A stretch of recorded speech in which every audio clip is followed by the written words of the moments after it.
Second semester की MD Hindi में आपका स्वागत है। आज हमारा विषय है इकाई 1। रहीम के दोहे पढ़ेंगे। रहीम के हम 10 दोहे पढ़ेंगे, उसकी प्रसंग व्याख्या करेंगे। पहला दोहा है, बसी कुसंग चाहत कुशल जे, रहीम जिया अफसोस, महिमा गटी समुद्र की, रावण बसा परोस। प्रस्तुत पद हमारी पाठ्य पुस्तक काव्य सुमन में संकलित एवं रहीम द्वारा रचित दोहा शीर्षक पाठ से अवतरित है। तो इसमें क्या कहा है कवि ने कि कुसंग में बैठने वालों की खैर नहीं। अत्यंत चरित्रवान व्यक्ति भी बुरे के साथ बुरा मान लिया जाता है। अंत एवं सदैव कुसंग से बचने का प्रयास करना चाहिए। हमें सदा कुसंग से बचने का प्रयास करना चाहिए। बसी कुसंग चाहत कुशल, जो रहीम जिया अफसोस, के रहीम जी कहते हैं कि ओशे के साथ अथवा कुसंगत के साथ बैठकर कुशलता की कामना करना सर्वथा निरर्थक है। निरर्थक होता है जिसका कोई अर्थ नहीं है। रहीम के मन में एक जही अफसोस है, जे रहीम जिया अफसोस, रहीम के मन में एक जही अफसोस है कि ओशे की संगत में ओशे का कुछ नहीं बिगड़ता, कि बुरे की संगत में बुरे का कुछ नहीं बिगड़ता। जबकि चरित्रमान के मान की हानि होती है। समुद्र की महिमा से कौन अभिज्ञ है, महिमा घटी समुद्र की, रावण बसा परोस, के समुद्र की महिमा से कौन अभिज्ञ है, किंतु उसके पड़ोस में रावण ने लंका बसाई तो बदनामी समुद्र को झेलनी पड़ी। रावण के पड़ोस में उपस्थित से उसकी महिमा ही घट गई, अर्थात समुद्र की महिमा ही घट गई। विशेष है इसमें कि कुसंगति से बचने की सलाह दी गई है। जहाँ पे कुसंगति से बचने की सलाह दी गई है। दोहे की भाषा ब्रज है। दोहा नंबर 2 है कि रहीमन उजली प्रकृति को, नीच को संग करिए भाषण कर गए, कालिख लागत अंग, कि हम कोयले की कोठरी में जाएंगे तो ऐसा हो ही नहीं सकता कि हमें कालिख ना लगे। प्रसंग होगा इसका प्रस्तुत पद हमारी पाठ्य पुस्तक काव्य सुमन में संकलित एवं रहीम द्वारा रचित दोहा शीर्षक पाठ से अवतरित है। कविवर रहीम कहते हैं कि जिनकी प्रवृत्ति उजली और पवित्र है, अगर उनकी संगत नीच से ना हो तो अच्छा ही है। नीच और दुष्ट लोगों की संगत से कोई ना कोई कलंक लगता है। जिस तरह के रहीमन उजली प्रकृति को नहीं, नीच को संग करिया भाषण कर गए, कालिख लागत अंग, के सज्जन और उज्जवल प्रकृति के लोग शांत रहते हैं, इसलिए उनको ऐसे लोगों की संगत नहीं करनी चाहिए जो दुष्टता और अशांत प्रवृत्ति के होते हैं। वैसे आजकल के लोगों में ये प्रवृत्ति बढ़ती जा रही है कि वे दलाल और दादा प्रवृत्ति के लोगों की संगत चाहते हैं ताकि कोई उनका कुछ बिगाड़ नहीं सके। देश में इसलिए ही सभी जगह अपराधीकरण का बोलाबाला हो रहा है, क्योंकि जो उज्जवल और शांत प्रवृत्ति के हैं वे अपना विवेक खोकर ऐसे लोगों को संरक्षण देते हैं जो समाज के लिए खतरा है। जो बात समझ लेनी चाहिए कि बुरे का अंत बुरा ही होता है। करिए भाषण कर गए, कालिख लागत अंग, के विशेष क्या है जहाँ पे कि बुराई का अंत बुरा होता है और ऐसे में जो दुष्ट लोगों की संगत करते हैं उनको भी दुष्परिणाम भोगना पड़ता है। दोहे की भाषा ब्रज है। दोहा नंबर 3, रहीमन नीचन संग बसी लगत कलंक ना काही, दूध कलारीन हाथ लखी मद समुझाही सब ताही। जहाँ पे रहीमन कहते हैं कि जो गलत काम करते हैं, जिस तरह से जो शराबी है शराब पीता है, वो रोज क्या करता है, शराब लेने जाता है। अगर वो एक दिन कहीं दूध की बोतल भी लाएगा, कहीं डब्बे में दूध भी लाएगा, तो लेकिन उसको सभी लोग क्या उसमें भी शराब ही समझेंगे, उसको बुरा ही समझेंगे। प्रसंग प्रस्तुत पद हमारी पाठ्य पुस्तक काव्य सुमन संकलित एवं रहीम द्वारा रचित दोहा शीर्षक पाठ से अवतरित है। नीच की संगत में सज्जन व्यक्ति भी कलंकित हो जाता है। तो जब हम नीच की संगत करेंगे तो उसमें क्या है, सज्जन व्यक्ति भी कलंकित हो जाता है, उसको भी कलंक लग जाता है। व्याख्या, नीच संगत में बैठकर कलंक न लगे ऐसा हो ही नहीं सकता। रहीमन नीच संग बसी, रहीमन जी कहते हैं कि हम नीच संग में बैठेंगे तो कलंक ना लगे ऐसा हो ही नहीं सकता। लगत कलंक ना कही के कलंक ना लगे ऐसा हो ही नहीं सकता। बड़े सियाने कोयले की कोठरी में जाकर कलंक से नहीं बच सके। तो बड़े बड़े सियाने लोग, समझदार लोग, हमारे जो पूर्वज लोग, बड़े बड़े सियाने कोयले की कोठरी में जाकर कालिक से नहीं बच सके। अंत नीच संगत में उठने बैठने पर कलंक लगना स्वाभाविक है। तो हमें नीच संगत के साथ, बुरी संगत के साथ उठना बैठना नहीं चाहिए। जिससे नीच के साथ देखा जाता है उसे भी लोग नीच ही मानते हैं, जिसे नीच के साथ देखा जाता है उसे भी लोग नीच ही मानते हैं। जिस तरह से एक शराबी क्या करता है, डब्बे में दूध लाएगा तो उसी को, दूध को भी लोग शराब ही मानेंगे, उसे भी लोग नीच ही मानते हैं। दूध कलारिन हाथ लखी मद समुझाई सब ताही के उसे भी रहीमन कहते हैं कि बीचों की संगत बड़ी अशुभ होती है, बुरे आदमी की संगत बहुत अशुभ होती है। इनके संध्या में देकर अच्छों को कलंकित मान लिया जाता है। इनके संग में जो भी अच्छे अच्छे व्यक्ति होते हैं उनको भी कलंकित मान लिया जाता है। यदि कलारी शराब बेचने वाले, यदि कलारी दूध कलारिन हाथ लकी मद समुझाही सबताही के, यदि कलारी शराब बेचने वाले हाथ में दूध की मटकी लेकर भी जा रहे होंगे तो सब यही समझेंगे कि वह शराब लेकर ही जा रहा है। इस दोहे में विशेष था कि बुरी संगति से सदैव बुराई ही मिलती है, कि जब कोई बुरी संगत करेगा, बुरा करेगा, उससे क्या बुराई ही मिलती है, अच्छाई नहीं मिलती है। दोहे की भाषा ब्रज है। दोहा नंबर 4 है, जय ही अंचल दीपक दरियो हन्यो सोता ही गात, रहीमन असम्या के परे मित्र शत्रु है जात। के प्रस्तुत पद हमारी पाठ्य पुस्तक काव्य सुमन में संकलित एवं रहीम द्वारा रचित दोहा शीर्षक पाठ से अवतरित है। रहीम जी कहते हैं कि बुरे दिन आते हैं, मित्र भी शत्रु बन जाते हैं। रहीमन असम्या के परे मित्र शत्रु है जात, कि जब हमारे बुरे दिन आते हैं तो मित्र भी शत्रु बन जाते हैं। दीपक को बुझने से बचाने के लिए घर की स्त्री आंचल की ओट करके उसे घर में रख देती है।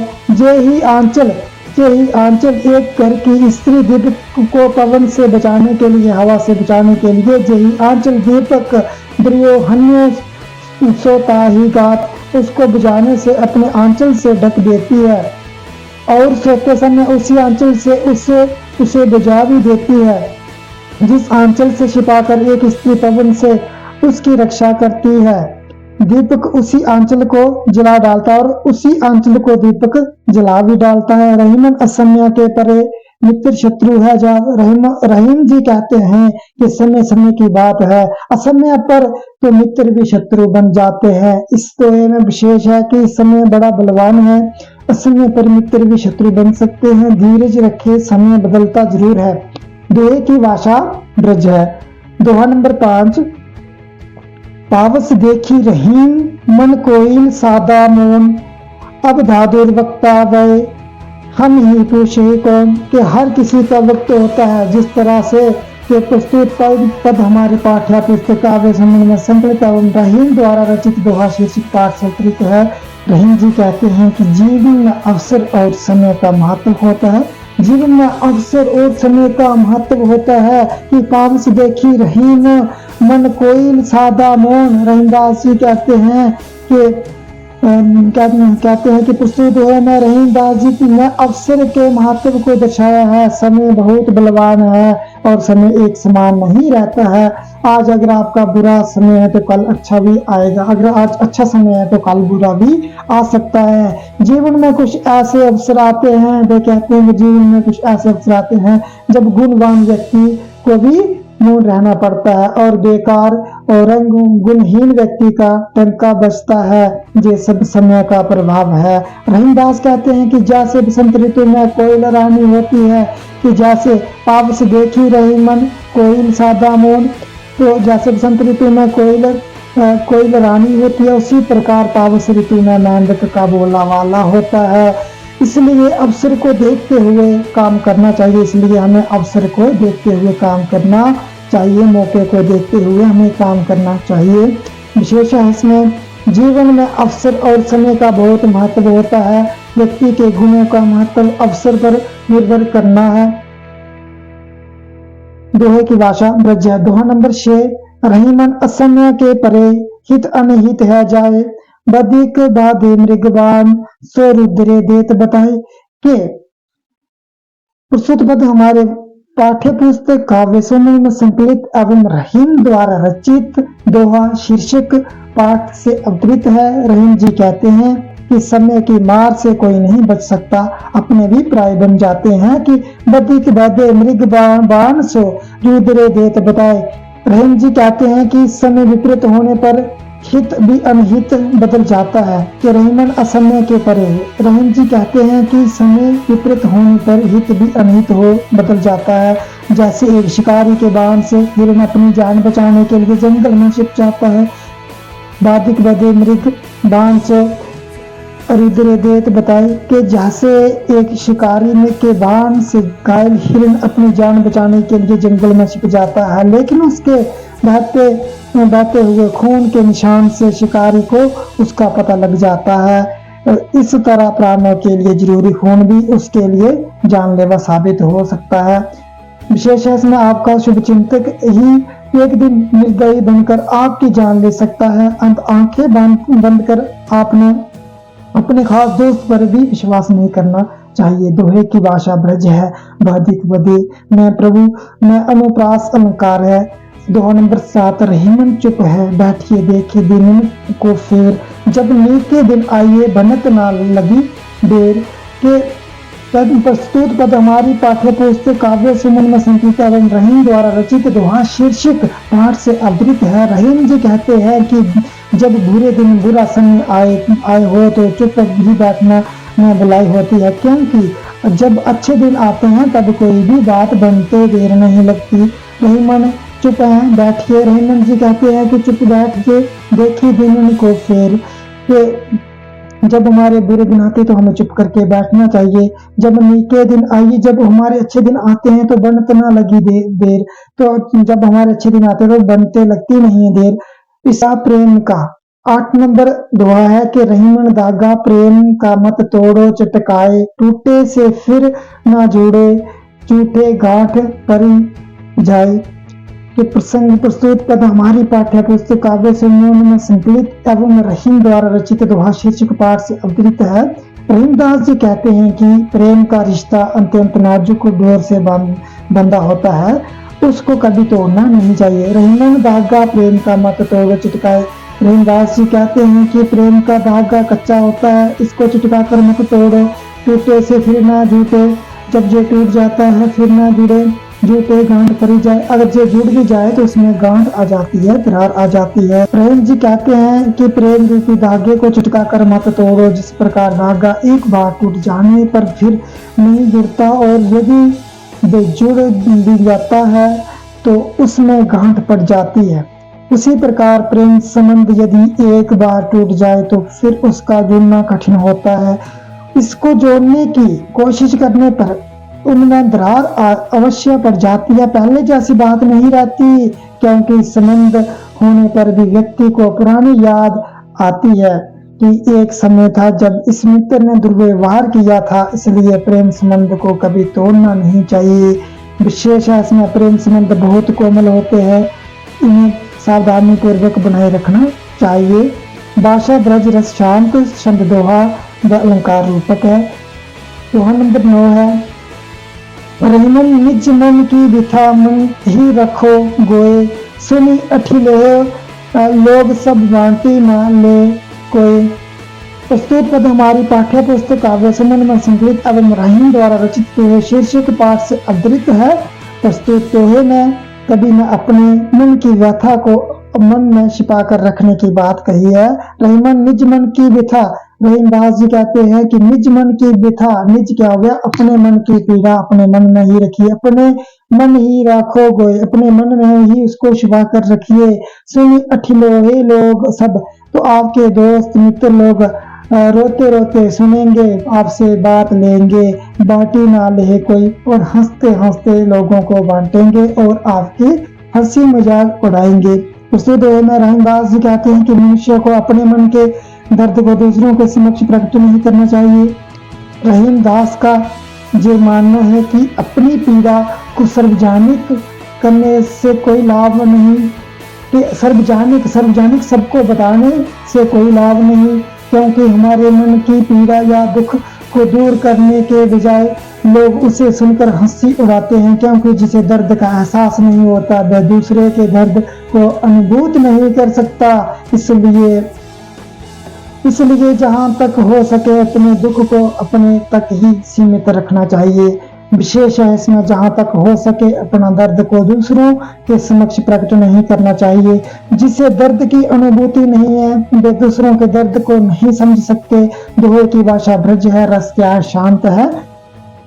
दोहा नंबर 10 है, तरुवर फल नहीं खात है, सरावर पिया न पान, कहीं रहीम पर काज हित संपत्ति सच ही सुजान। ये कहते हैं कि तरुवर फल नहीं खात है, कि वृक्षों ने कभी अपने फल नहीं खाए हैं, वो कभी अपने फल नहीं खाते हैं, और सरावर पिया ना पान, और सरोवर जो है तालाब जो है वो भी कभी अपना पानी नहीं पीते हैं। कहीं रहीम पर काज हित, कहीं रहीम पर काज हित संपत्ति संच ही सुजान। तो मित्र लोग भी संपत्ति अपने मित्रों के ऊपर ही खर्च कर देते हैं। प्रस्तुत पद हमारी पाठ्य पुस्तक काव्य सुमन में संकलित एवं रहीम द्वारा रचित दोहा शीर्षक पाठ से अवतरित है। प्रस्तुत दोहे में कवि ने परोपकार की महत्ता को समझाया है। कहते हैं कि रहीम कवि कहते हैं कि वृक्ष सब अपने फल नहीं खाते हैं, तरुवर फल नहीं खाते हैं,